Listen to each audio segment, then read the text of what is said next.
Good morning, everyone.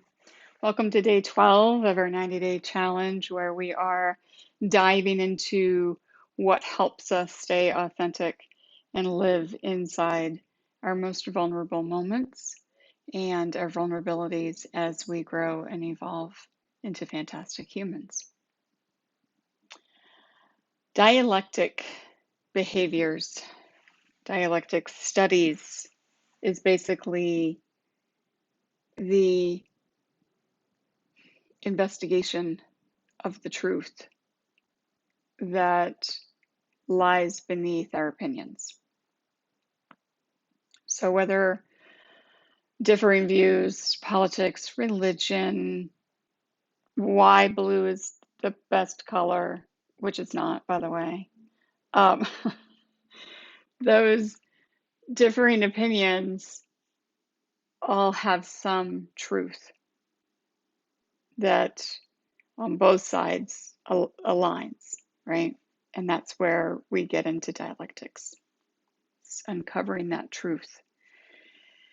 So that's great when you're dealing with politics or when you're dealing with conversations at a big holiday dinner table with aunts and uncles that you only see once a year in these deep conversations. It's great for roundtable discussions. But what about when it comes to ourselves?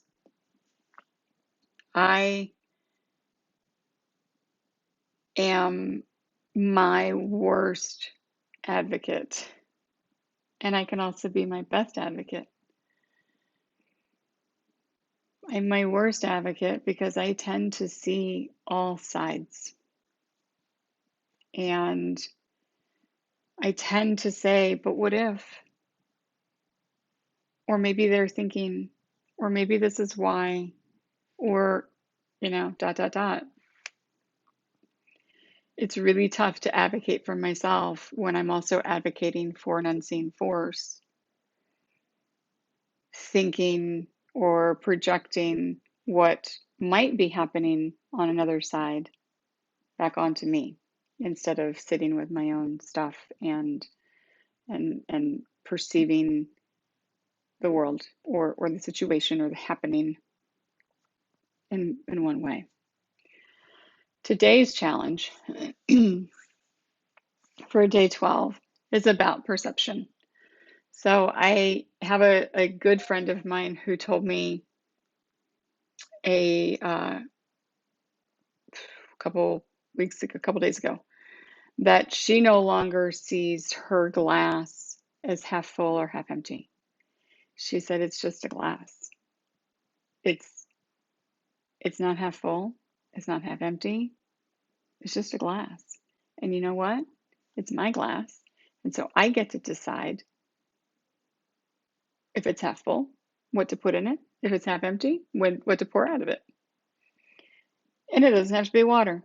It can be whatever. It's in my control. And how I choose to perceive,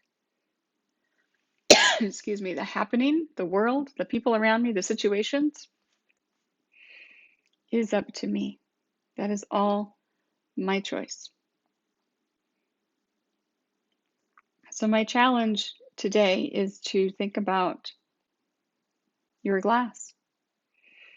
In school with little kids, we talk about buckets. And is your bucket empty? Is your bucket full? And are you filling other people's buckets? Because that helps fill your bucket. And take all of that out if you're a parent and you've heard that analogy. Bucket filling analogy is a great thing, but I don't want you to confuse the two. How you choose to perceive the happening, the situations around you, is in your control. And it can change, and it's okay to give yourself permission to allow it to change. So here's where I am. If you watched yesterday's video, you might recall that yesterday was a really tough day for me emotionally. Today is pretty similar, rough emotional day, because I'm kind of in that space where I'm reminded every day that what I believed was wrong. And not only will I not get justice, an apology, accountability, acknowledgement, any of those things that I perceive as justice, I also need to face that what I believed, what I perceived to be, was wrong. And that's a really difficult space to sit in, right? And I wouldn't recommend sitting there for very long because we get to make the choice to fill or empty our glass, right? We don't have to see if the glass is half full or half empty. We get to choose to completely empty it and refill it with something different. That's not a great analogy.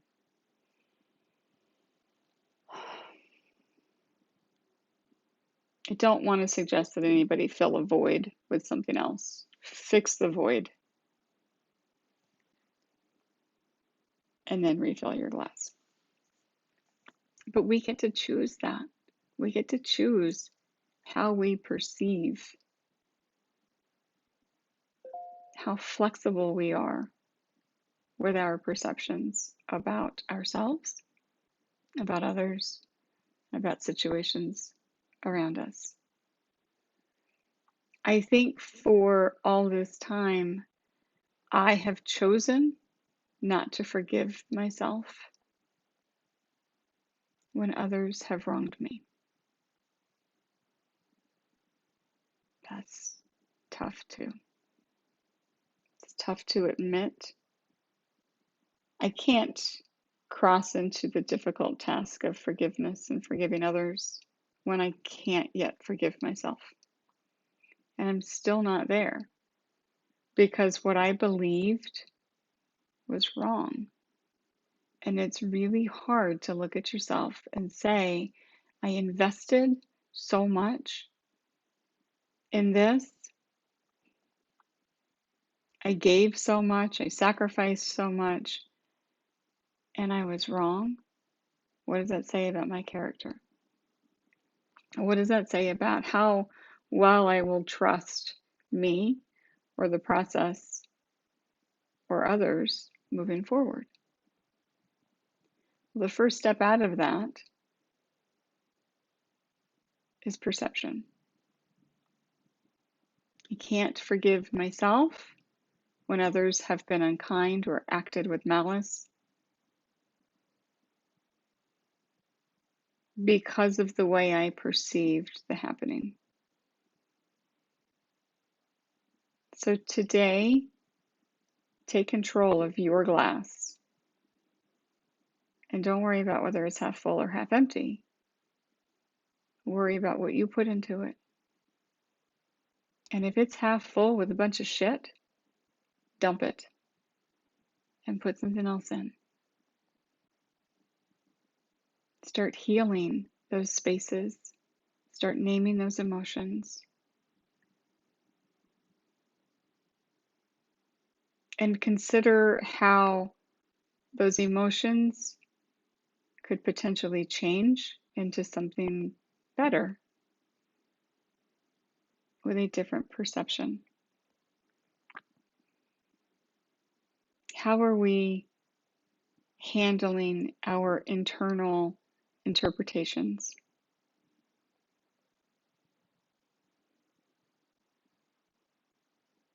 I hear statements over and over again, repeated hurtful words over and over again. And it's my perception of those words. It's how I interpret those words that affect my emotions. It's not the words themselves. They're just words. But it's how I perceive them.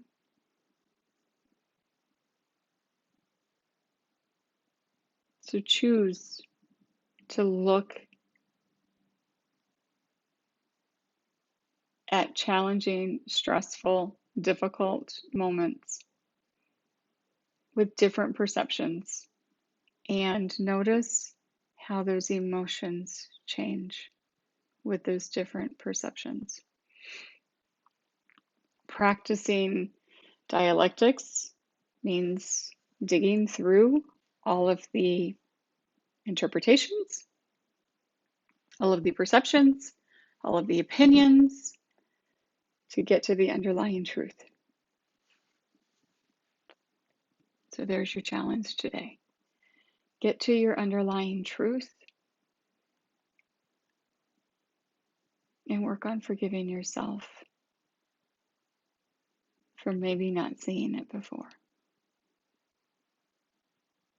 Keep living inside the vulnerable. These are the spaces where we grow most. Everybody have a great day. I'll see you tomorrow.